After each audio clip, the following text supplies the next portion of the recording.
Je m'appelle Chester, j'ai 32 ans, et ce que je vais vous raconter m'empêche encore de dormir la nuit. J'ai hérité d'une charmante résidence secondaire de mes grands-parents juste à l'extérieur de Boston, un endroit rempli de souvenirs d'enfance. Ma vie à Chicago en tant qu'analyste financier se déroulait parfaitement jusqu'à ce jour fatidique où j'ai visité la propriété avec Taylor de Better Homes Realty. Je n'avais pas parlé à ma sœur Nathalie depuis 2 ans, c'est pourquoi la trouver là-bas a bouleversé mon monde. Avant de plonger dans ce cauchemar familial, laissez un commentaire pour me dire d'où vous regardez. Appuyez sur le bouton j'aime et abonnez-vous pour entendre d'autres histoires qui prouvent que les drames de famille, ça touche différemment. Grandir à Boston m'a façonné de manière que je découvre encore. Mon père, Harold, travaillait comme plombier, faisant des semaines de 60 heures pour maintenir notre famille à flot. Maman, Diane, était une infirmière dévouée au Massachusetts General, prenant souvent des gardes de nuit pour aider à financer les études universitaires de ma sœur et moi. Nous n'étions en aucun cas riches, mais mes parents s'assuraient que nous ne manquions jamais de l'essentiel. Cette éducation de classe moyenne m'a appris la valeur du travail acharné et de la sécurité financière, des leçons que j'ai prises très au sérieux. Nathalie a 4 ans de moins que moi, et en grandissant, nous étions en fait proches. Elle était mon ombre pendant notre enfance, me suivant partout et voulant faire tout ce que je faisais. Je lui ai appris à faire du vélo, je l'ai aidé avec ses devoirs de mathématiques, et j'ai même intimidé un garçon qui l'avait fait pleurer en 5e. Il fut un temps où je pensais que rien ne pourrait nous séparer. Mais les gens changent. Alors que nous entrions dans la vingtaine, nos chemins ont considérablement divergé. Tandis que je me concentrais sur la construction d'une carrière et d'une stabilité financière, Nathalie semblait dériver. Elle a abandonné le community college après un semestre, a enchaîné une série d'emplois dans la vente au détail et a développé une habitude d'avoir besoin d'être renflouée pour tout, du loyer aux réparations de voitures. La maison qui se trouvait maintenant au centre de notre conflit était une belle maison coloniale de 3 chambres à Lexington, à environ 20 minutes de Boston même. Mes grands-parents, Martin et Eleanor Davison, l'avaient achetée dans les années 1970 et y ont vécu jusqu'à leur décès à quelques mois d'intervalle il y a 5 ans. La propriété s'étendait sur un demi-acre avec des érables majestueux qui prenaient une couleur orange brillante chaque automne.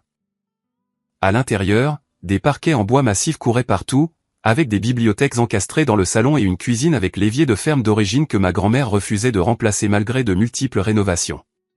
Cette maison était ma 2e maison en grandissant.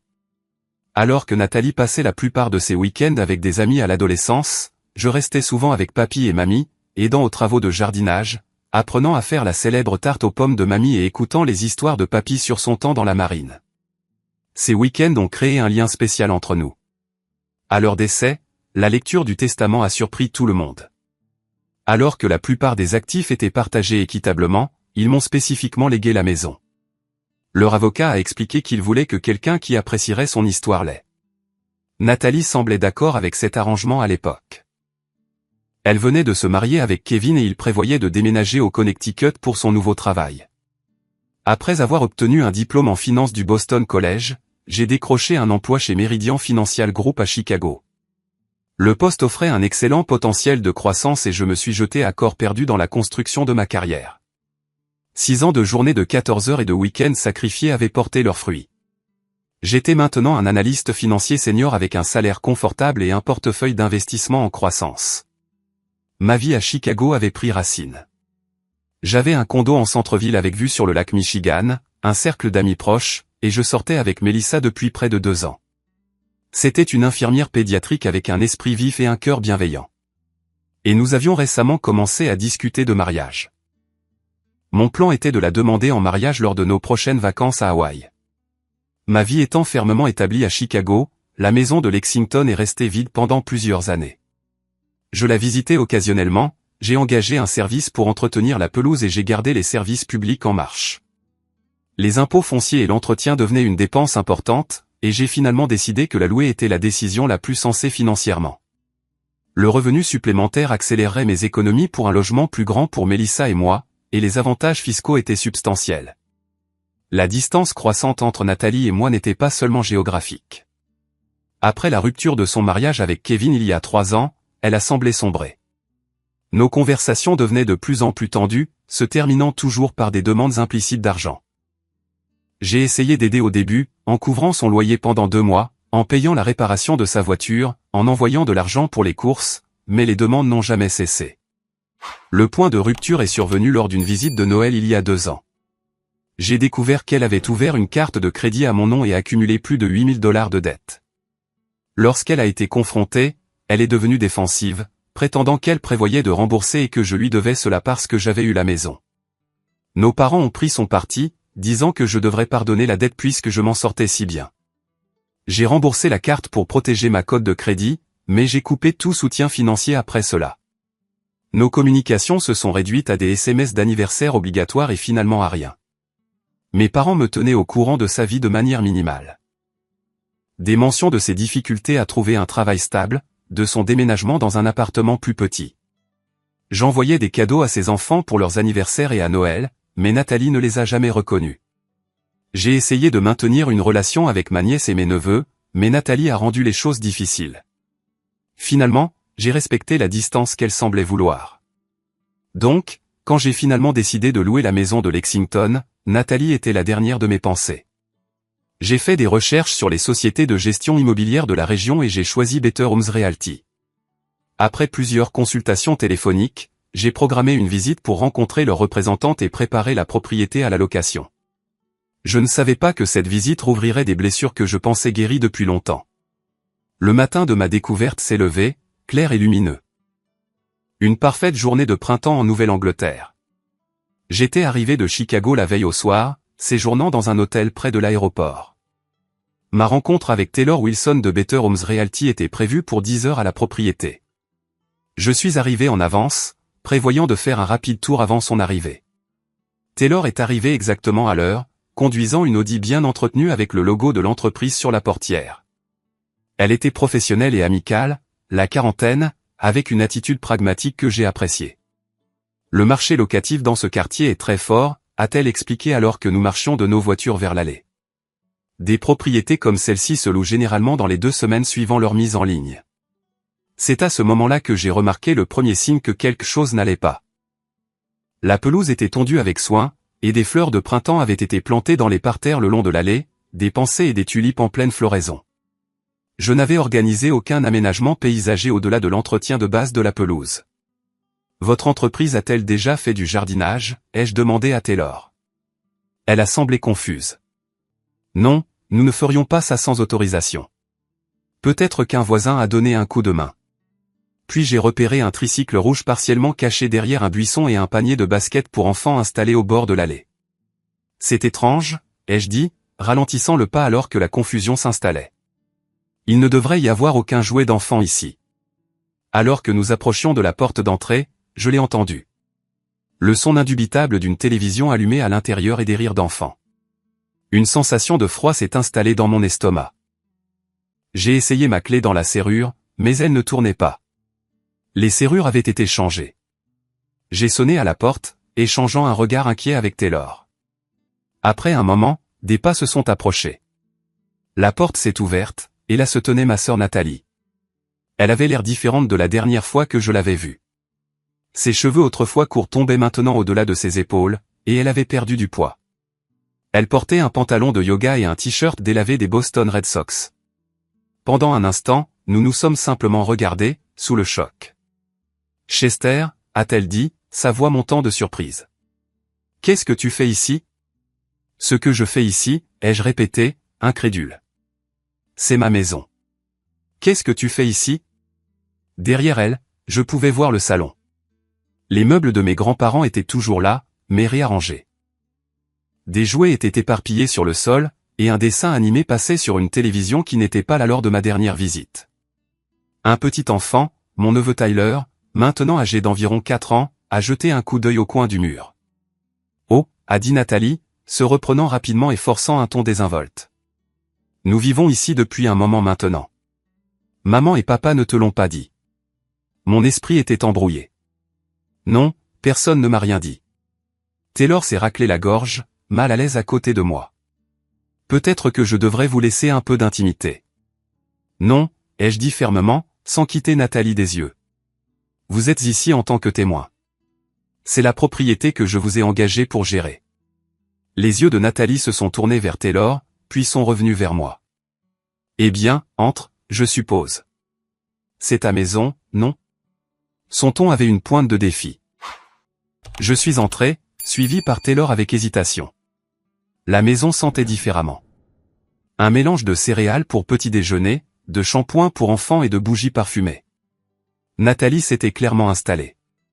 Emma, ma nièce de 8 ans, est sortie de la cuisine, un bol de céréales à la main, ses yeux se sont agrandis. « Oncle Chester » s'est-elle exclamée, vraiment heureuse de me voir. Elle a posé son bol et a couru me serrer dans ses bras. Malgré ma colère, j'ai rendu l'étreinte. « Salut, Emma Bear » ai-je dit, utilisant mon ancien surnom pour elle. « Tu as tellement grandi. » Jacob, l'enfant du milieu âgé de 6 ans, est apparu en haut des escaliers, curieux de l'agitation. « C'est qui » a-t-il demandé, ne me reconnaissant pas après si longtemps. « C'est ton oncle Chester » a dit Nathalie, son ton maintenant tendu. Les enfants, montez un peu pendant qu'on discute. Mais maman, commença à protester Emma. « Maintenant, s'il vous plaît » a dit Nathalie fermement. Alors que les enfants disparaissaient à contre-cœur à l'étage, je me suis tourné vers Nathalie, luttant pour garder ma voix égale. J'ai besoin d'une explication, tout de suite. Nathalie a croisé les bras. Qu'y a-t-il à expliquer? J'avais besoin d'un endroit où rester après que Kevin et moi nous soyons séparés. La maison était vide. Maman et papa m'ont donné la permission. La permission? J'ai senti la chaleur me monter au visage. Ils ne peuvent pas donner la permission pour une maison qu'ils ne possèdent pas. Je possède cette maison, Nathalie. Eh bien, tu ne l'utilisais pas, a-t-elle dit avec dédain. C'est assez égoïste de la laisser vide alors que ta propre sœur et ses enfants avaient besoin d'un foyer. Égoïste? J'étais abasourdi. Tu t'es installé dans ma maison sans me le demander, tu as changé les serrures, et c'est moi l'égoïste? Taylor s'est agité mal à l'aise à côté de moi. Monsieur Davison, peut-être devrions-nous reporter. Tu sais quoi, Chester, a interrompu Nathalie, sa voix s'élevant. Si tu as un tel problème avec ça, pourquoi n'appelles-tu pas la police? Fais expulser ta propre sœur et ses enfants dans la rue. Ça te ferait te sentir grand, n'est-ce pas? Le défi flottait dans l'air entre nous. J'ai regardé autour de moi les preuves de leur vie ici. Des livres d'école sur la table de la salle à manger. Des dessins d'enfants aimantés sur le réfrigérateur. Des photos de famille où je n'étais pas, affichées sur le manteau de la cheminée. Ils étaient clairement là depuis des mois. Alors, c'est ce que je vais faire, ai-je dit, ma voix basse et contrôlée malgré la rage qui montait en moi. Si c'est ce qu'il faut. Le visage de Nathalie a pâli. Elle ne s'attendait clairement pas à ce que je la prenne au mot. Tu ne ferais pas ça, a-t-elle dit. Mais l'incertitude avait remplacé son défi. Je sors appeler nos parents, ai-je dit en me tournant vers la porte. Ensuite, j'appelle mon avocat. Tu as jusqu'à demain pour m'expliquer exactement comment c'est arrivé ou j'engagerai une procédure d'expulsion officielle. En sortant, j'ai entendu la voix de Nathalie derrière moi, la panique maintenant évidente. Chester, attends. Parlons-en. Mais j'ai continué à marcher. Mes mains tremblaient alors que je sortais mon téléphone pour appeler les personnes qui m'avaient apparemment trahi tout autant que ma sœur. Avec Taylor attendant maladroitement près de sa voiture, je suis resté dans l'allée et j'ai composé le numéro de mon père. Il a répondu à la 3e sonnerie. Chester, c'est inattendu, a-t-il dit, sa voix sur la défensive. Je suis à la maison de Lexington, ai-je dit sans préambule. Tu veux bien m'expliquer pourquoi Nathalie et ses enfants y vivent? Il y a eu une pause, puis un lourd soupir. Nous allions te le dire. Quand, ai-je exigé. Elle est clairement ici depuis des mois. Les serrures sont changées. Un jardin a été planté. Les enfants ont l'air installés. Baisse la voix, a dit mon père, son ton se durcissant. Tu réagis de manière excessive, comme d'habitude. De manière excessive? C'est ma propriété, papa. Ma maison. Celle que papy et mamie m'ont laissée. Et qu'est-ce que tu en faisais? Rien. La laisser là pendant que ta sœur luttait pour garder un toit au-dessus de la tête de ses enfants. J'entendais ma mère en arrière-plan demander le téléphone. Après une discussion étouffée, elle a pris la ligne. Chester, chérie, a-t-elle commencé avec sa voix apaisante d'infirmière. Je sais que c'est un choc, mais essaie de comprendre. Nathalie était dans une situation terrible après le départ de Kevin. Il n'a pas été fiable avec la pension alimentaire, et elle a perdu son travail au cabinet dentaire. Nous aidions autant que nous pouvions, mais nos économies de retraite ne sont pas illimitées. Alors, vous lui avez donné ma maison sans me le demander, ai-je demandé, incrédule. Nous pensions que ça ne te dérangerait pas, a-t-elle dit d'une petite voix. Tu as ta vie à Chicago. Tu viens peut-être une fois par an. La maison était juste là, vide. Ça ne rend pas acceptable de donner quelque chose qui n'est pas à vous, ai-je insisté. Vous savez comment Nathalie est avec l'argent. A-t-elle payé les impôts fonciers, les factures? Plus de silence. C'est bien ce que je pensais, ai-je continué. Donc, non seulement vous lui avez donné ma maison sans permission, mais vous m'avez aussi laissé continuer à payer toutes les dépenses. Nous avons aidé avec les factures, s'est défendu faiblement ma mère. Je n'arrive pas à y croire, ai-je dit, passant une main dans mes cheveux de frustration. Est-ce que ça vous est même venu à l'esprit de m'appeler pour me demander? Mon père est revenu au téléphone. Nous savions ce que tu dirais. Tu es devenu si froid, Chester, si absorbé par ta vie de grande ville et ton argent. Tu as oublié ce que signifie la famille. Ces mots m'ont blessé, surtout venant de l'homme qui m'avait appris l'importance de la responsabilité. Ce n'est pas juste. J'ai toujours aidé quand je pouvais. J'ai seulement arrêté quand Nathalie a commis une véritable fraude contre moi. C'est de l'histoire ancienne, a balayé mon père. Elle était désespérée. Et elle est toujours désespérée, apparemment. Assez désespérée pour voler ma maison. Elle n'a rien volé. Elle avait besoin d'aide et nous l'avons aidée. C'est ce que fait la famille. Je passe ce soir, ai-je dit fermement. Nous devons en parler en personne. Nous tous. D'accord, a-t-il accepté sèchement. Dîner à 18h. Il a raccroché sans dire au revoir. Je suis resté là un moment, le téléphone à la main, essayant de digérer la conversation. Le sentiment de trahison était accablant. Mes propres parents avaient donné ma propriété sans même m'envoyer un SMS pour me prévenir. Taylor s'est approché prudemment. Monsieur Davison, devrais-je revenir une autre fois? J'avais presque oublié qu'elle était là. Je suis désolé pour ça, Taylor. Oui, reportons. Évidemment, je dois régler une situation familiale avant de pouvoir avancer avec des projets de location. Elle a hoché la tête avec compréhension. Les affaires de famille peuvent être compliquées. Voici ma carte. Appelez-moi quand vous serez prêt à avancer. Elle a hésité, puis a ajouté, pour ce que ça vaut, le droit locatif dans le Massachusetts est assez complexe, même avec des membres de la famille. Vous devriez peut-être consulter un avocat. Je les remerciai et les regardai partir, me laissant seul dans l'allée d'une maison qui était légalement la mienne, mais qui ne me semblait plus l'être. Prenant une profonde inspiration, je suis retourné à l'intérieur. Nathalie était assise sur le canapé du salon, sa posture tendue. Les enfants n'étaient nulle part en vue, mais je pouvais les entendre jouer à l'étage. Je viens de parler à maman et papa, ai-je dit en gardant ma voix égale. Je dîne avec eux ce soir pour discuter de cette situation. Nathalie a levé les yeux, ses yeux cerclés de rouge, mais défiants. Ils ont dit que je pouvais rester ici, Chester. Je ne suis pas entré par effraction. Ce n'était pas leur décision à prendre, ai-je répondu en m'asseyant dans le fauteuil en face d'elle. Cette maison m'appartient, Nathalie. Légalement, ils n'avaient aucun droit de te la proposer. Où étions-nous censés aller, a-t-elle demandé, sa voix se brisant légèrement. Après le départ de Kevin, tout s'est effondré. Il a vidé notre compte en banque, m'a laissé avec toutes les factures. J'ai perdu l'appartement parce que je ne pouvais pas payer le loyer. Les enfants avaient déjà changé d'école une fois cette année-là. Malgré ma colère, j'ai ressenti une pointe de sympathie. Pourquoi ne m'as-tu pas appelé? Pourquoi agir dans mon dos comme ça? Elle a ri amèrement. T'appeler? Après que tu m'aies complètement coupé les ponts. Tu as bien fait comprendre il y a 2 ans que tu en avais fini de m'aider. Je t'ai coupé les vivres après que tu aies commis une fraude à la carte de crédit à mon nom, lui ai-je rappelé. Ça ne veut pas dire que je ne t'aurais pas aidé à trouver une solution de logement légitime. L'aurais-tu fait, vraiment, a-t-elle défié. Tu as été si critique de chaque choix que j'ai fait, me regardant toujours de haut depuis ta vie parfaite avec ton travail parfait et ta petite amie parfaite. J'ai soupiré lourdement. Ma vie n'est pas parfaite, Nathalie. Je travaille 70 heures par semaine. J'ai beaucoup sacrifié pour construire une sécurité financière. Eh bien, Certains d'entre nous n'ont pas ce luxe, a-t-elle répliqué sèchement. Certains d'entre nous ont 3 enfants à nourrir et à vêtir et pas de diplôme prestigieux sur lequel se reposer. Les enfants sont apparus en bas des escaliers, attirés par nos voix élevées.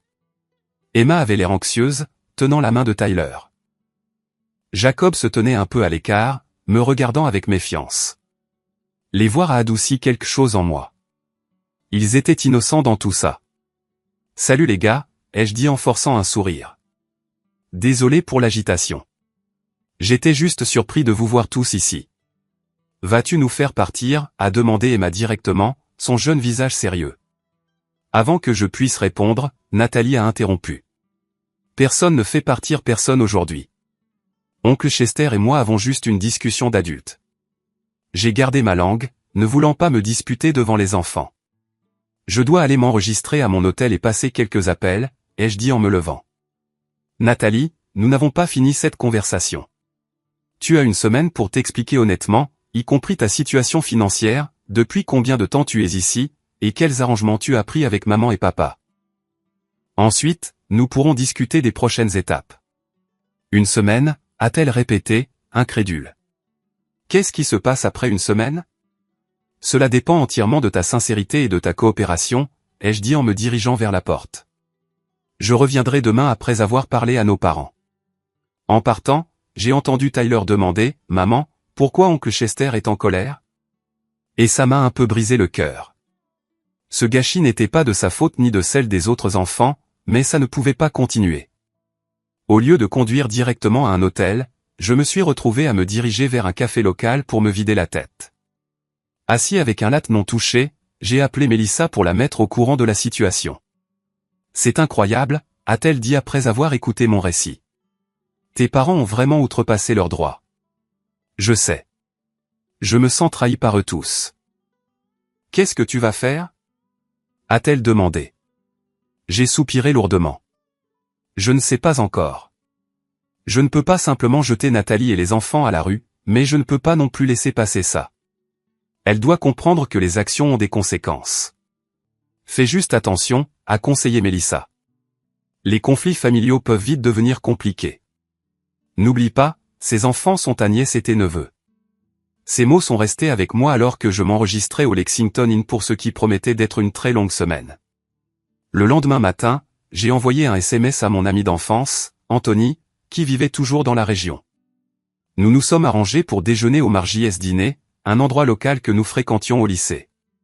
J'avais besoin du point de vue de quelqu'un qui connaissait ma famille, mais qui n'était pas émotionnellement impliqué dans le drame actuel. Anthony n'avait pas beaucoup changé depuis notre jeunesse, juste avec moins de cheveux et plus de poids au milieu.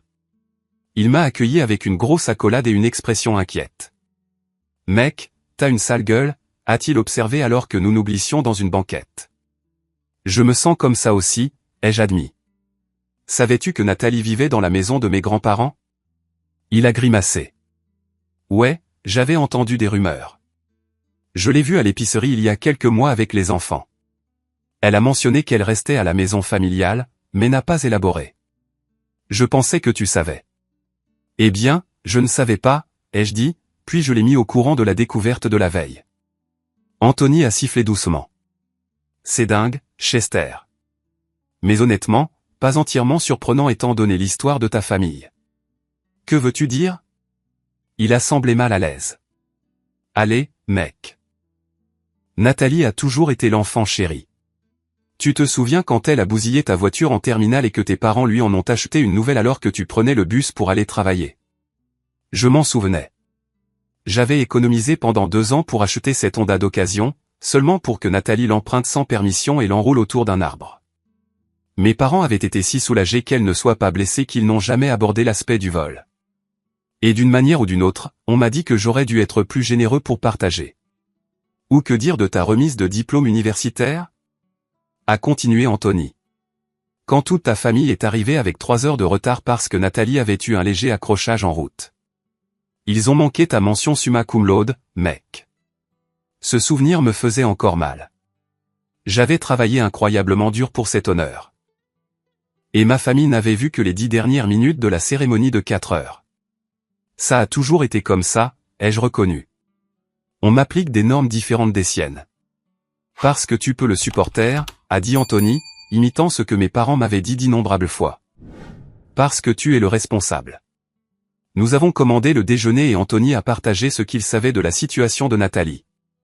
Son ex-mari Kevin avait apparemment quitté la ville avec une serveuse du bar sportif local, laissant Nathalie avec des dettes massives et 3 enfants à charge seule. Elle avait perdu son emploi de réceptionniste dentaire peu de temps après. Je ne défends pas le fait qu'elle se soit installée chez toi sans permission, a précisé Anthony. Mais elle était dans une mauvaise passe. Elle aurait pu m'appeler, ai-je insisté. Au lieu de ça, elle a agi dans mon dos. L'aurais-tu laissé rester si elle avait demandé? A-t-il défié? J'ai hésité. Je ne sais pas. Peut-être temporairement avec des conditions claires. Mais ce n'est pas la question. La question est qu'elle n'a pas demandé. Anthony a hoché la tête. C'est juste. Après le déjeuner, j'ai conduit jusqu'à la maison de mes parents à Woburn, me préparant pour ce qui promettait d'être un dîner inconfortable. La modeste maison de plain-pied avait exactement le même aspect que pendant mon enfance. Même revêtement beige, même buisson de rhododendron flanquant les marches. Ma mère a immédiatement ouvert la porte, me serrant dans ses bras comme si de rien n'était. « Chester, c'est si bon de te voir.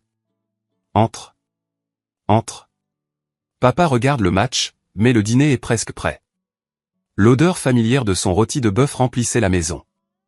Une manœuvre calculée, j'en étais sûr. Ça avait toujours été mon plat préféré. Mon père a brièvement levé les yeux de la télévision alors que j'entrais dans le salon. Chester, a-t-il reconnu d'un signe de tête avant de retourner son attention sur le match de basket. Le dîner a commencé dans un silence gênant. Ma mère a fait plusieurs tentatives de conversation, me demandant des nouvelles de mon vol, de mon travail, de Mélissa, jusqu'à ce que je pose enfin ma fourchette. Pouvons-nous aborder le sujet qui fâche? Vous avez donné la permission à Nathalie de vivre dans ma maison sans me le dire. La mâchoire de mon père s'est crispée. Nous avons fait ce que nous devions faire pour la famille. Ce n'était pas à vous de le donner, ai-je répété pour ce qui semblait être la 100e fois. Tu as abandonné cette maison, a-t-il dit d'un ton accusateur. Tu la visites une fois par an au maximum alors qu'elle reste là, vide. Je n'ai rien abandonné. Je l'ai entretenue, payé les impôts, gardé les services publics en marche. C'est ce qu'on appelle être un propriétaire responsable. Pendant que ta sœur et ses enfants étaient sur le point d'être sans abri, a interjeté ma mère, sa voix tremblante. Que étions-nous censés faire, Chester? M'appeler, ai-je dit avec emphase. Me dire ce qui se passait. Me demander si je pouvais aider. N'importe laquelle de ces options aurait été meilleure que d'agir dans mon dos. Nous savions ce que tu dirais, a rétorqué mon père. Depuis cette histoire de carte de crédit, tu es froid envers Nathalie. Tu n'aurais pas aidé. Vous ne le savez pas parce que vous ne m'en avez jamais donné l'occasion, ai-je argumenté. Et même si j'avais dit non, ça aurait été mon droit. C'est ma maison. Ton grand-père aurait honte, a dit mon père, sa voix basse et cinglante. Il ne t'a pas laissé cette maison pour que tu la gardes pour toi tout seul pendant que la famille souffrait. C'était un coup bas. N'ose pas me dire ce que papy penserait, ai-je dit, ma voix tremblant de colère. Il m'a laissé cette maison parce qu'il savait que je la respecterais. Il m'a aussi appris l'honnêteté et le respect de la propriété d'autrui. Des leçons qui semblent avoir été oubliées dans cette famille. Ma mère s'est mise à pleurer. Nous étions désespérés, Chester. Nathalie s'est présentée à notre porte avec 3 enfants et nulle part où aller. Nous l'aidons financièrement depuis des années, mais nous avons maintenant un revenu fixe. La maison semblait être la solution parfaite. Alors vous lui avez donné une clé. Juste comme ça. Mes parents ont échangé un regard. En fait, a admis mon père à contre-cœur. Elle avait déjà une clé de l'époque où elle allait vérifier la maison pour toi. C'était il y a des années, avant notre brouille. J'avais demandé à Nathalie de vérifier la maison occasionnellement quand elle vivait encore à proximité, mais je pensais qu'elle avait rendu la clé en déménageant. Avez-vous au moins discuté des attentes avec elle? Loyer, facture? Un autre regard inconfortable entre eux. Nous avons aidé avec les factures, a dit ma mère. L'entente était qu'elle se remettrait sur pied et trouverait éventuellement son propre logement. Et quand était-ce censé arriver? Ça fait combien de temps maintenant? 6 mois. Environ, a confirmé mon père. Depuis décembre. 6 mois. Pendant 6 mois, il m'avait gardé ce secret. Vous est-il jamais venu à l'esprit de me dire que ma sœur divorçait, ai-je demandé, la douleur évidente dans ma voix. Que ma nièce et mes neveux traversaient une telle tourmente. Tu as bien fait comprendre que tu voulais prendre tes distances avec Nathalie, a dit ma mère sur la défensive. Nous respections ça. Distance de l'exploitation financière, pas des nouvelles familiales importantes, me suis-je levé de table. J'aurais voulu savoir ça. J'aurais voulu aider les enfants, au moins. Tu es toujours si critique, a dit mon père, sa propre colère montant, regardant Nathalie de haut depuis ton piédestal. Tout le monde ne peut pas avoir ta vie parfaite, Chester. Ma vie n'est pas parfaite, papa. J'ai travaillé d'arrache-pied pour tout ce que j'ai. Nathalie a pris une mauvaise décision après l'autre, et tout le monde l'excuse parce qu'elle a eu la vie dure. Eh bien, devinez quoi? La vie est dure parfois. Ça ne lui donne pas le droit de prendre ce qui n'est pas à elle. Elle avait besoin d'aide, a pleuré ma mère. Alors vous auriez dû l'aider vous-même au lieu d'offrir ma propriété, ai-je crié, perdant finalement mon sang-froid. Ou m'appeler, ou l'aider à demander des programmes d'aide. Littéralement n'importe quoi d'autre aurait été plus approprié. Je me suis levé, incapable de continuer la conversation. Je ne peux pas faire ça maintenant. Vous savez tous les deux que ce qui s'est passé était mal, mais vous êtes tellement habitués à trouver des excuses à Nathalie que vous ne pouvez pas l'admettre. Où vas-tu? A demandé ma mère, alarmée. Retourner à mon hôtel. J'ai besoin de réfléchir. Chester, s'il te plaît, a-t-elle plaidé. Nous sommes une famille. Nous pouvons arranger ça. La famille n'agit pas dans le dos des autres, ai-je dit en me dirigeant vers la porte. La famille ne se vole pas entre elles. La famille respecte les limites. Je suis parti sans me retourner. Le dernier mot de mon père me suivant à l'extérieur. Tu as changé, Chester. Chicago t'a rendu froid. En partant, j'ai réalisé avec une clarté douloureuse qu'ils n'avaient jamais respecté ma propriété de la maison. Dans leur esprit, c'était toujours une propriété familiale que je contrôlais égoïstement. Pas étonnant qu'ils se soient sentis justifiés de la donner à Nathalie. La question maintenant était de savoir quoi faire. Le lendemain, j'ai décidé de retourner à la maison pour avoir une conversation plus approfondie avec Nathalie. J'avais besoin de comprendre exactement ce qu'on lui avait dit et quels étaient ses projets. Quand je suis arrivé vers 11 h du matin, j'ai été surpris de voir 3 voitures dans l'allée en plus de la vieille Subaru de Nathalie. J'ai sonné à la porte et après un moment, Nathalie a répondu, l'air agité. Oh, Chester, je ne t'attendais pas aujourd'hui.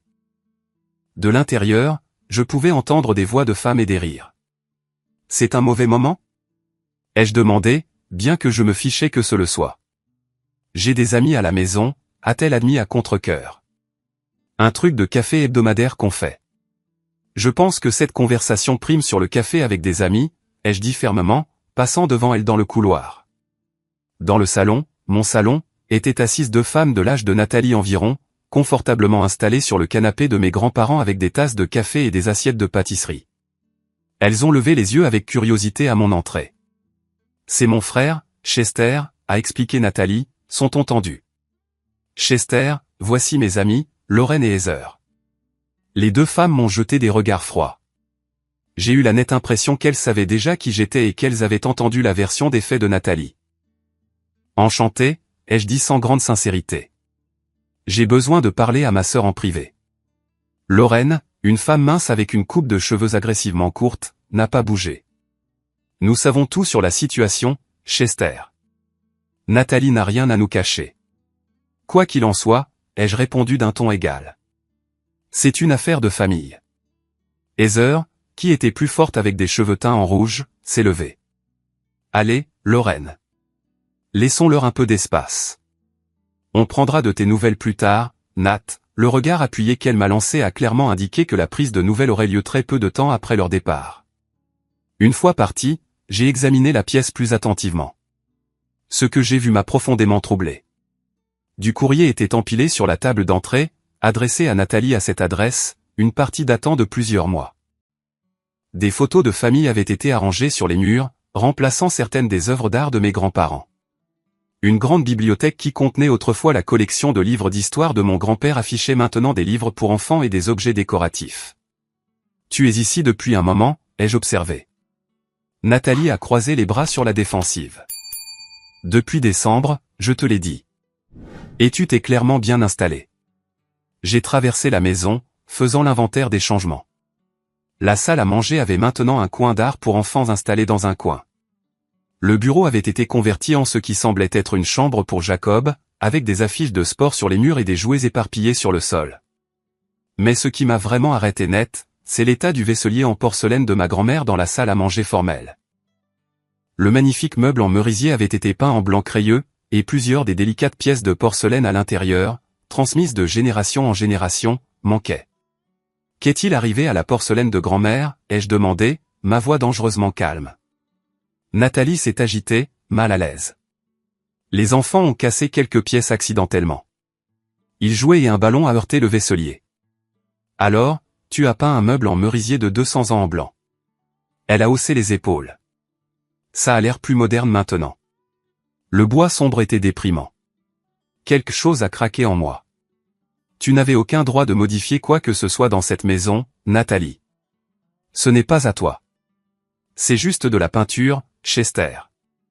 On peut la décaper si ça t'importe tant que ça. Ce n'est pas la question. Tu as agi comme si tu possédais cet endroit. Tu t'es installé, tu as redécoré, tu as invité tes amis à le traiter comme si c'était ta maison. C'est ma maison. A-t-elle crié en retour. Peut-être pas légalement sur le papier, mais c'est plus ma maison que la tienne. Tu l'as abandonnée. Je n'ai rien abandonné, ai-je dit à travers mes dents serrées. J'ai entretenu cette propriété, payé chaque facture. Pendant que tu vis ta vie parfaite à Chicago, a-t-elle craché. Certains d'entre nous n'ont pas ce luxe. Certains d'entre nous ont de vrais problèmes. Et certains d'entre nous font des choix responsables, ai-je rétorqué. Tes vrais problèmes sont en grande partie de ta propre faute, Nathalie. Ses yeux ont brillé de colère. Espèce de salaud sans cœur. Tout le monde n'a pas les opportunités que tu as eues.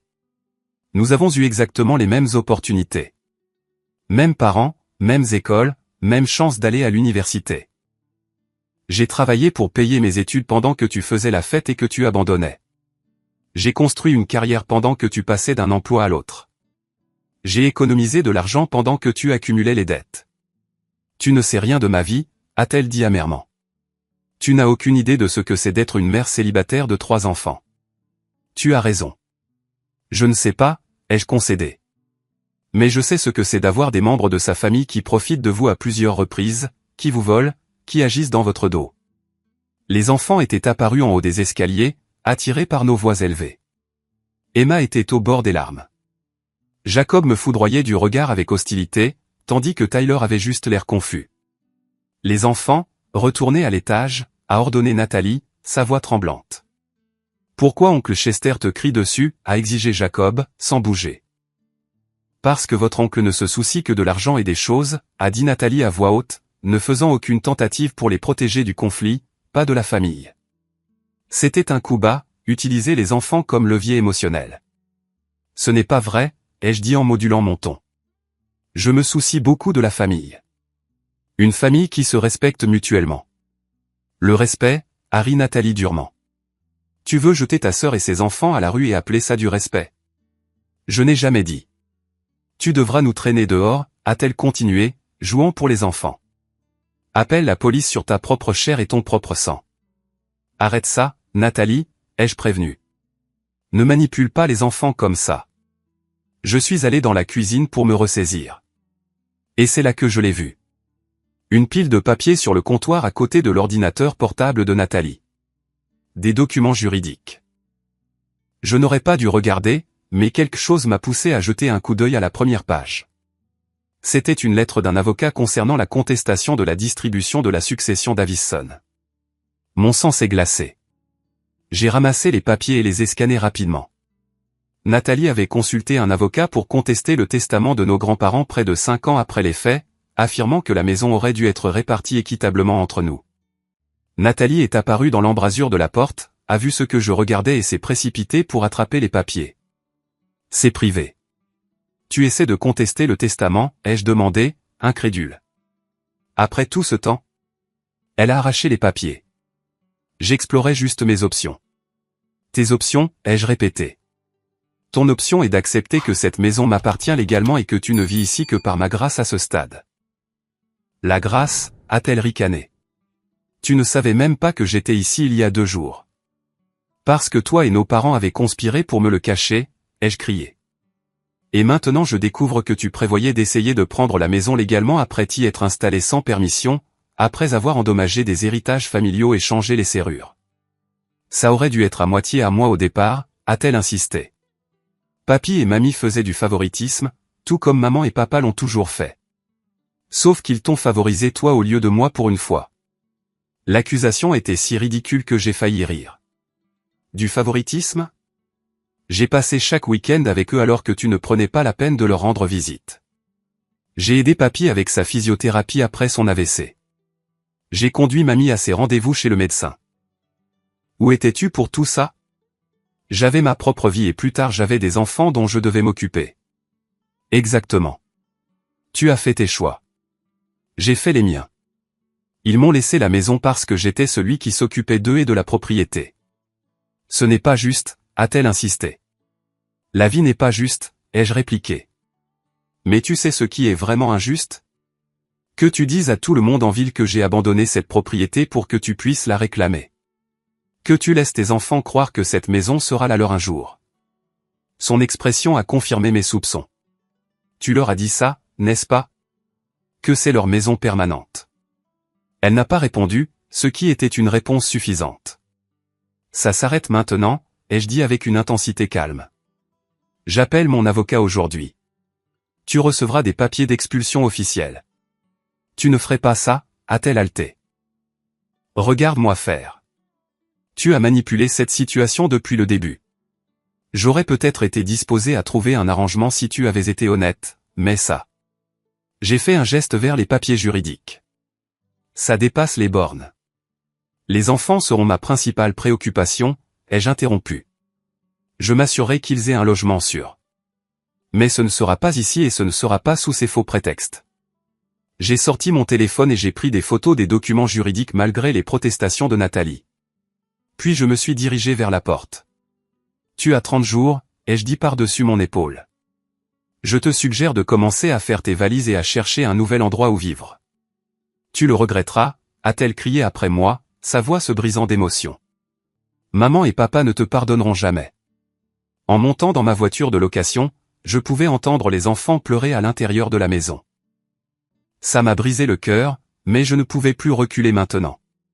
Nathalie était allée trop loin, et si je n'établissais pas de limite claire, ce schéma ne finirait jamais.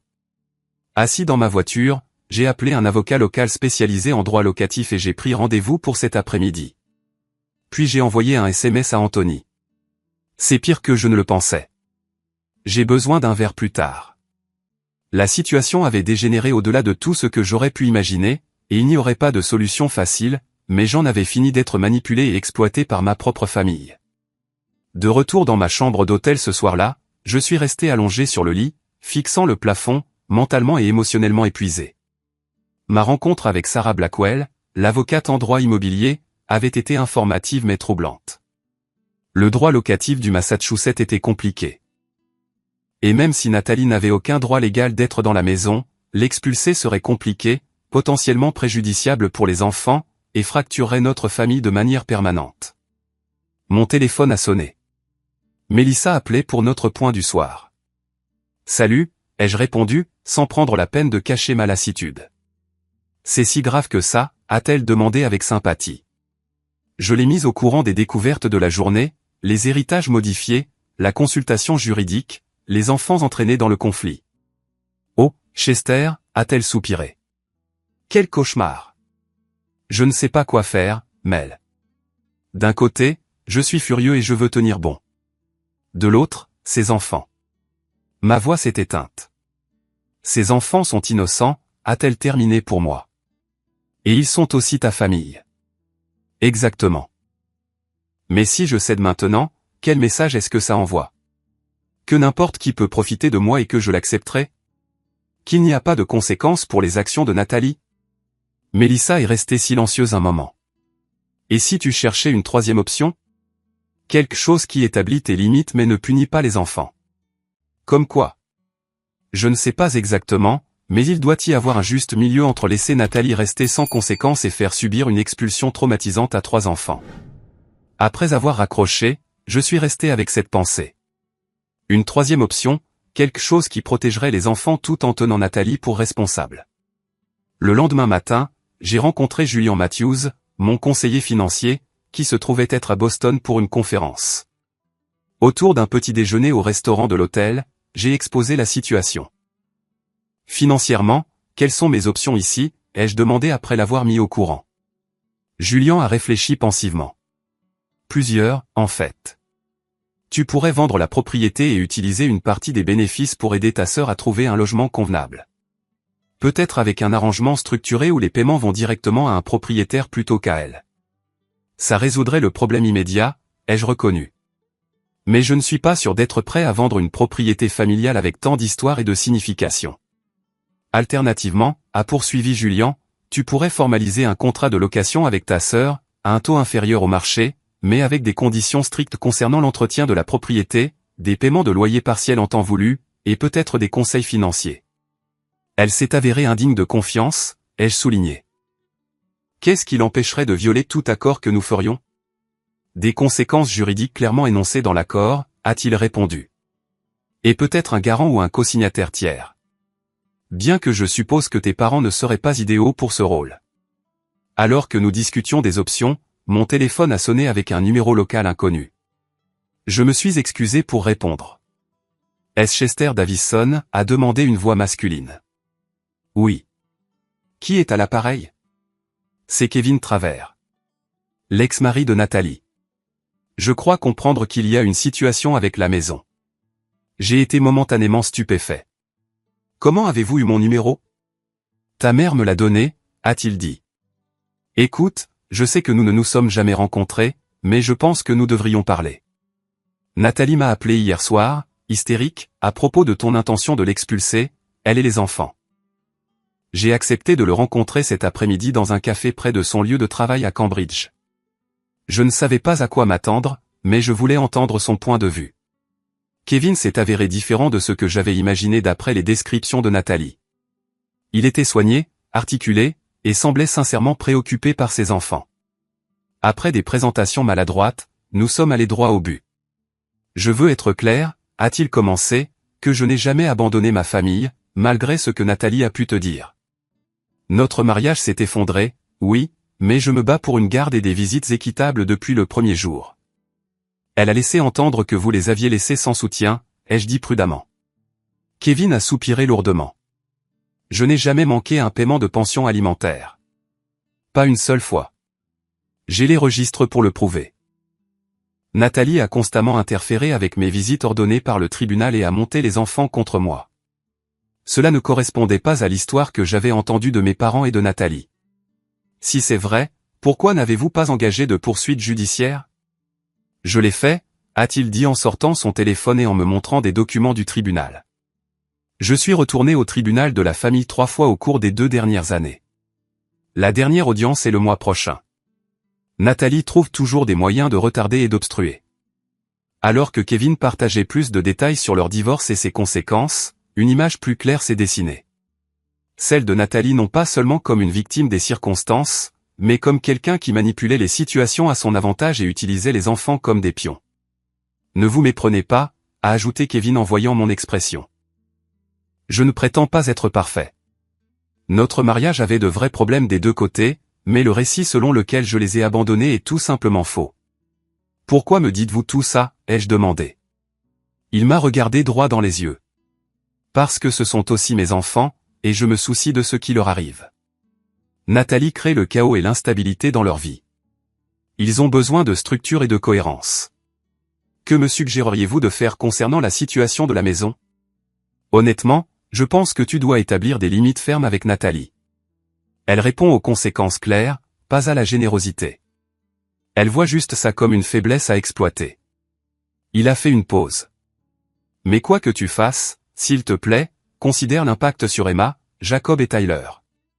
Ils sont pris au milieu de problèmes d'adultes qu'ils n'ont pas créés. Après avoir rencontré Kevin, j'ai fait un tour en ville pendant un moment, en réfléchissant. La complexité de la situation s'était approfondie, mais ma détermination à trouver une solution à la fois juste et compatissante aussi. Ce soir-là, j'ai fait des recherches sur les options de logement abordables dans la région. Le Massachusetts avait plusieurs programmes pour les parents célibataires, y compris certains avec des services de soutien qui pourraient bénéficier à Nathalie. J'ai également examiné les ressources en thérapie familiale, me demandant si une aide professionnelle pourrait faciliter la guérison pour nous tous. Sur la recommandation de Sarah Blackwell, j'ai consulté le Dr Marcus Reynolds, un thérapeute familial spécialisé dans les situations de conflit élevés. Ses idées ont été précieuses. D'après ce que vous décrivez, a-t-il dit après que j'ai exposé la situation, votre sœur présente des schémas cohérents avec une dépendance où elle estime que tout lui est dû. Elle a appris que la manipulation et la victimisation répondent à ses besoins. Cela semble exact, ai-je convenu. Mais comment puis-je briser ce schéma sans causer plus de tort, en particulier aux enfants? Des limites claires avec un soutien compatissant, a-t-il conseillé. Faites clairement savoir ce que vous tolérez et ne tolérez pas, mais offrez également une assistance concrète qui l'autonomise au lieu de la maintenir dans sa dépendance. À la fin de la semaine, j'avais élaboré un plan structuré. Il n'était pas parfait, et il nécessiterait un compromis important de toutes les parties, mais il offrait une voie à suivre avec laquelle je pouvais vivre moralement et émotionnellement. Le plan comprenait un calendrier de 3 mois pour que Nathalie trouve un nouveau logement avec mon aide financière pour le dépôt de garantie et le premier mois de loyer. L'occupation continue de la maison de Lexington pendant cette période conditionnée à un soin approprié de la propriété et à des mises à jour hebdomadaires sur sa recherche de logement, des conseils financiers comme condition de mon aide, un engagement de ma part à créer un fonds d'éducation pour Emma, Jacob et Tyler, des droits de visite réguliers pour moi avec ma nièce et mes neveux, une demande que mes parents contribuent au plan de transition s'ils souhaitaient être impliqués. Ce ne serait pas facile, et je n'avais aucune illusion sur le fait que Nathalie l'adopterait immédiatement. Mais c'était une solution que je pouvais défendre, une solution qui reconnaissait mes droits légaux tout en reconnaissant ma responsabilité morale envers la famille. Armé de ce plan, j'ai programmé une réunion finale à la maison avec Nathalie, préparée à toute réaction qui pourrait survenir. Quand je suis arrivé à la maison pour notre réunion finale, Nathalie était seule. Les enfants étaient à l'école, ce qui était préférable. Cette conversation devait avoir lieu entre adultes sans manipulation émotionnelle, sans utiliser les enfants comme bouclier. Elle m'a laissé entrer en silence, sa posture défensive mais moins hostile qu'auparavant. La maison était sensiblement plus rangée, et j'ai repéré des boîtes dans le coin. Elle avait au moins commencé le processus de tri de ses affaires.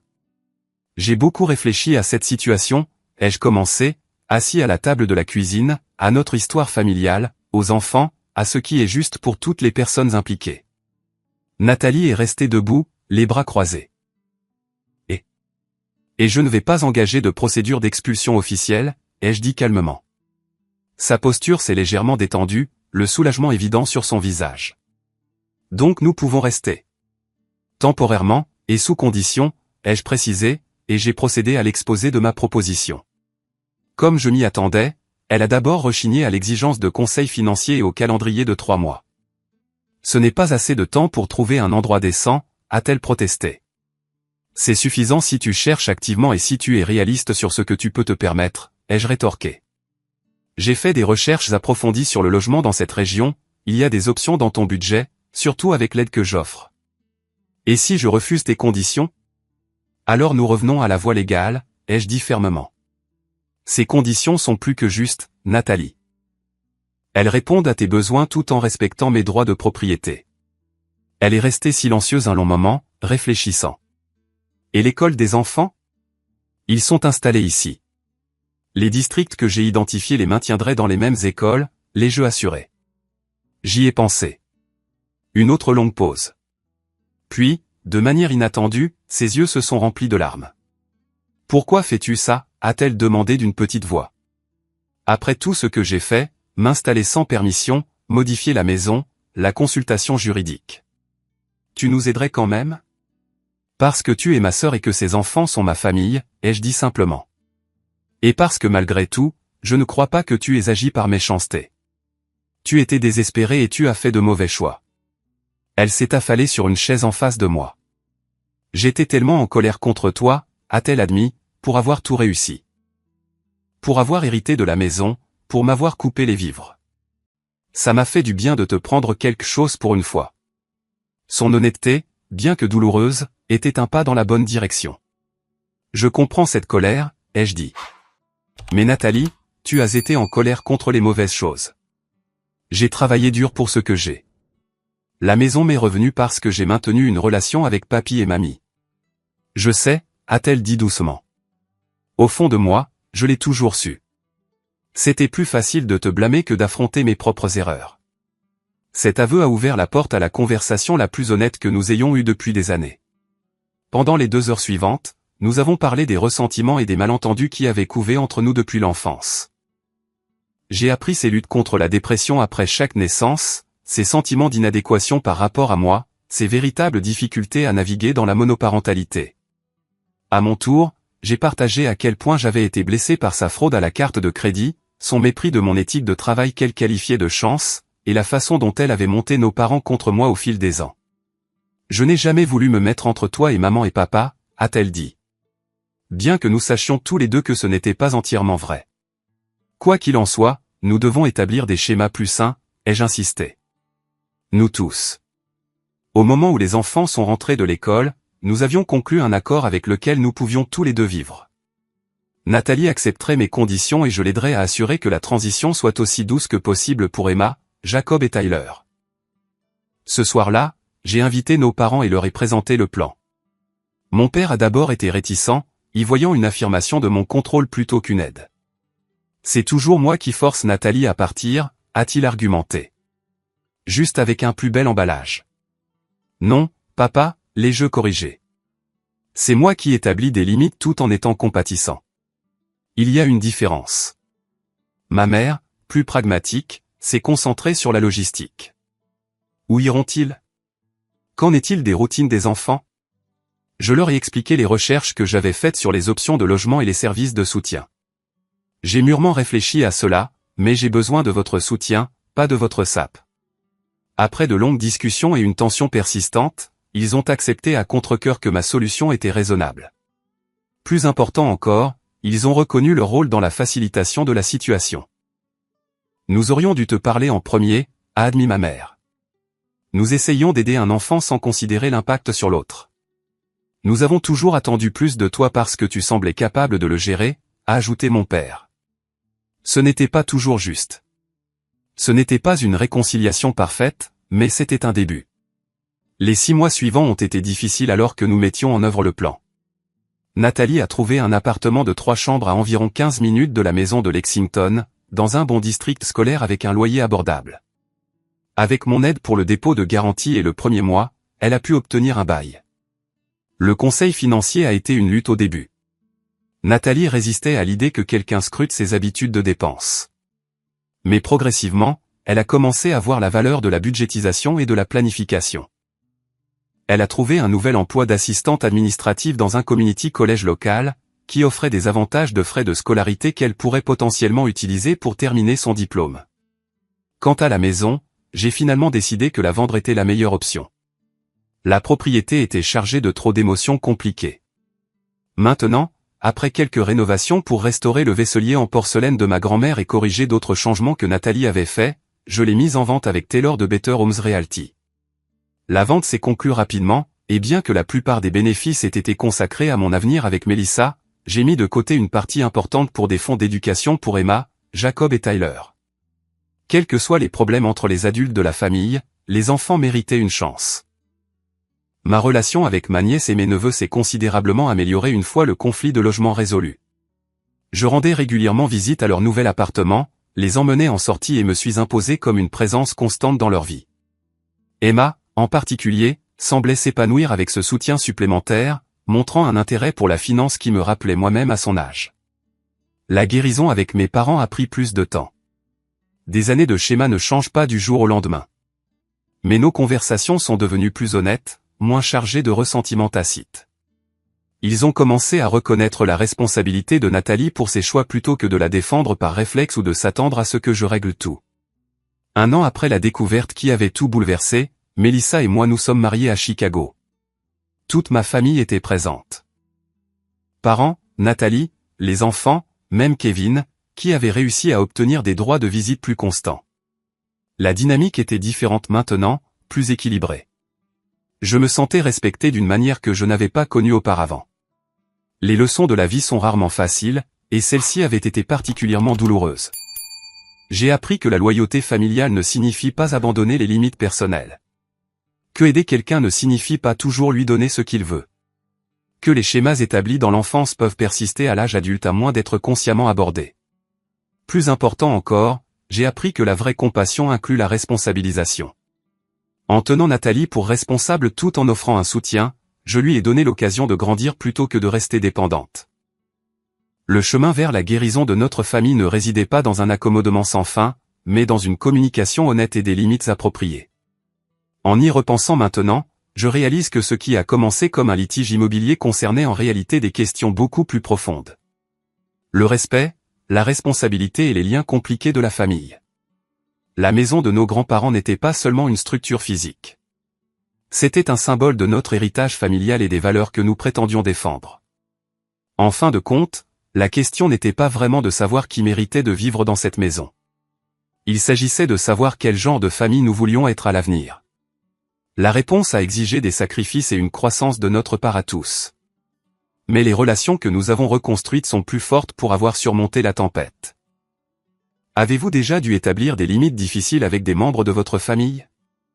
Qu'avez-vous appris de cette expérience? Laissez vos pensées dans les commentaires ci-dessous. Et si cette histoire a résonné en vous, veuillez appuyer sur le bouton j'aime et vous abonner pour entendre d'autres histoires de la vie réelle sur la navigation dans des dynamiques familiales complexes. Votre soutien compte énormément pour moi. Et rappelez-vous, parfois les conversations les plus difficiles mènent à la croissance la plus significative. Merci de m'avoir écouté et je vous souhaite force et sagesse dans vos propres parcours familiaux.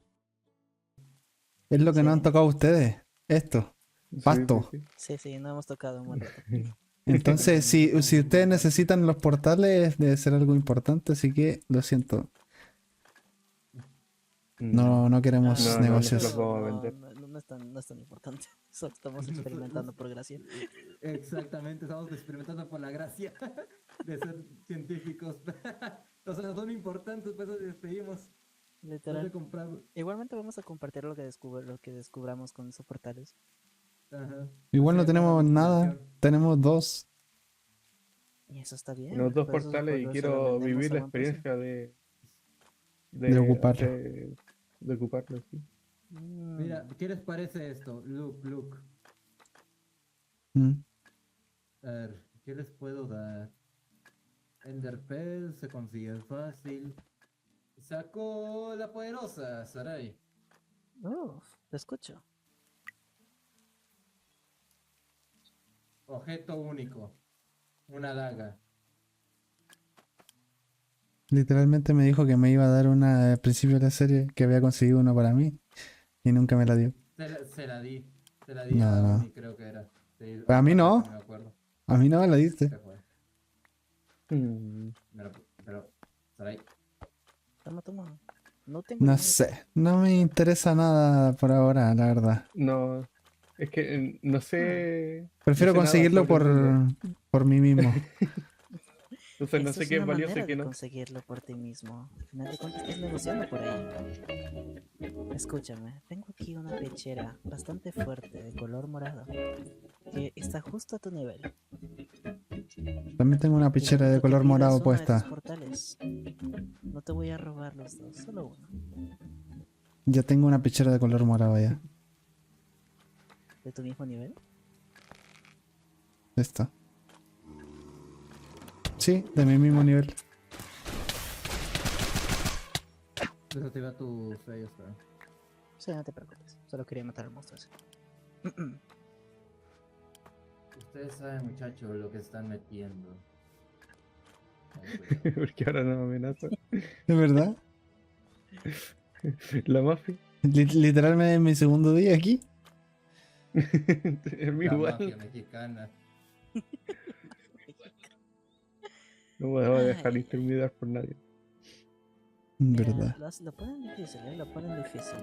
Pero si quieren pasarlo gratis, pues está bien. Si tanto les sobra. Bueno, vamos a ver. Ah, Ahora sí ya fue le- rating. mira. Ahí sea, me- Esto es para... Como- o sea, Para mira, llevar como comida muestra adentro. de buena voluntad, como muestra de buena Ujú. voluntad. Adiós. Vámonos, Nighting, eso no sirve. ¿Tienes el portal? Ah, sí, sí lo tengo, pero vámonos primero bajando. Hay que bajar, tú sabes, amenazadoramente. ¿Cuánto es? No sé cuánto se. Además, para Nos que dio veas uno. cómo está ahí. Esto lo nos dan los mobs.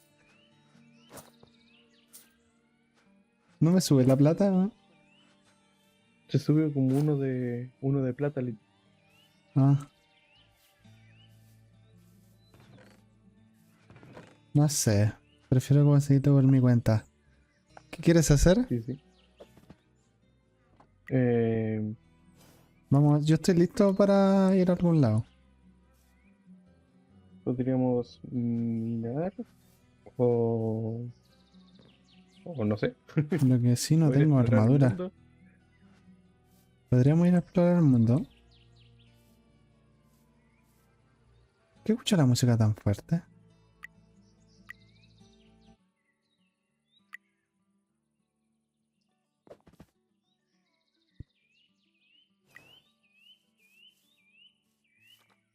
¿Y qué nadie está en espectador? ¿Verdad? Qué wea. Na, na, na, No sé, na. no sé. ¿Qué hay acá? Son buenas esas pociones de reinicio. Por si te queréis poner otras cosas. Pluma de emo.